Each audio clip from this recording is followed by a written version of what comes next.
Dr. Sako is not going to destroy this interim government. I got a message for him, sir. You have done some good work over the 3 years or so that you presided over until this moment. You will either resign honorably, and be respected, earn your respect as one of Ambazonia's presidents, or you will be ejected in a very, very aggressive manner, ladies and gentlemen. That is a message I send to the president. Again, you want to keep your honor and your integrity. That is assuming you have one, because a lot of allegations out there that we're going to be getting into it in the days ahead. But you want to earn some honor and respect as former president of Ambazonia. So you would have to honorably step down so you can still have some respect for yourself out there. But for you Ambazonians, I would like to assure you, the overwhelming majority of you have spoken and you have made it very, very clear. Sako has to go. Sako must go. He will not split the interim government. The only way Sako would stay, take me very seriously, the only way he would stay, ladies and gentlemen, is if he stands for elections and wins. Nobody is stopping him. Nobody wants to prevent him for standing elections. If he stands elections and win, ladies and gentlemen, he has a legitimate mandate. But saying that he will not stand for elections, I don't know what examples we want to set here. We are running away for a country that denied us good leaders, a country that told us only poor beer was good for all of us. And Paul Biya has been there for 40 years. 40 years we were told he is the best thing that happened to La République du Cameroon. And so if he goes, if you vote him down, if you eject him, the country will go down the drain. And so he sat there, and cronies and hand clappers, they kept him there.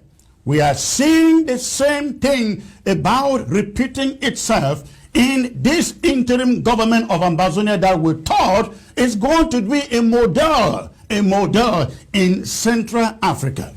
I feel very, very ashamed of this interim government, and I mean it today, because I don't know how the world will be looking at us. A man we voted into office doesn't want to stand elections. He's running away from elections. So let me ask, why do you call it a government, Dr. Sako? Why do you call it a government if you can't stand elections? Why do you call it a government if you can't listen to the Restoration Council? He chooses to keep Aringwa to his own vice president. I am believing that in the days ahead, we are going to find out what exactly exists between Iringwa and Dr. Sako, to the extent that there are financial allegations being reported against her, upon which we are hoping that the audit committee will delve into this and bring out those financial improprieties. Yet the president chooses to fire his own vice president to Iringwa.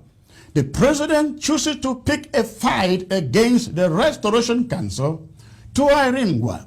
The president chooses to pick a fight against the chairman of the Restoration Council to Iringwa. The president chooses to split the government, ladies and gentlemen. The president chooses to split the government. Again, what he has done is essentially a split of the interim government, because I think if Dr. Sako was someone who respects institutions, he would be quiet and listen to what the Restoration Council. The Restoration Council is essentially the overseer, ladies and gentlemen, of this structure called the interim government.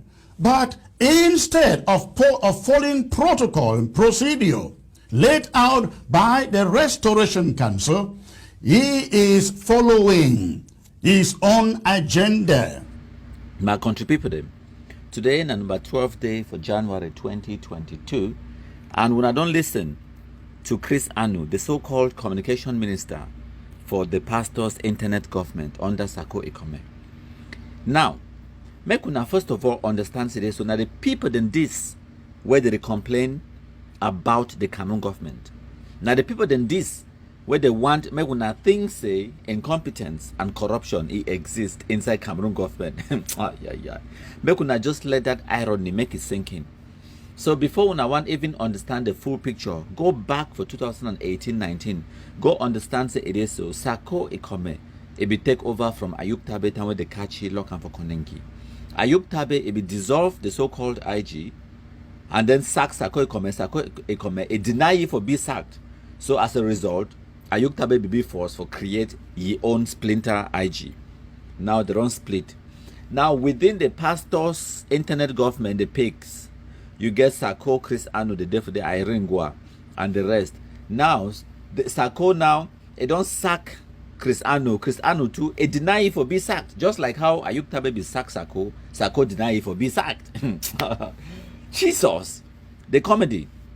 Okay, so now Sako it don't deny it for listen to the so-called Restoration Council, and Sako it don't sack the so-called vice president.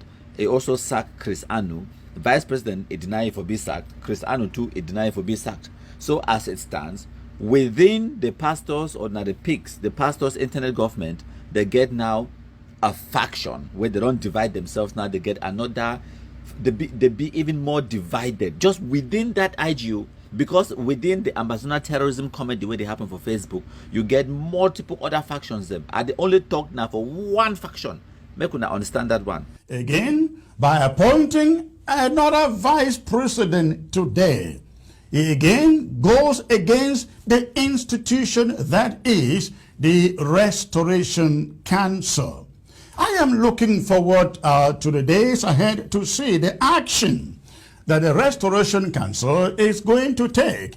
And we are also going to see who votes, ladies and gentlemen, Eric Ate, the new vice president of Sako's faction of the interim government. Again, that is what he has essentially done. That is what he has essentially done, splitting the interim government, ladies and gentlemen, because I know, I have seen, I received messages, I received the calls, I hear, I read what is going on out there, ladies and gentlemen. What he has done today is essentially a split of the interim government.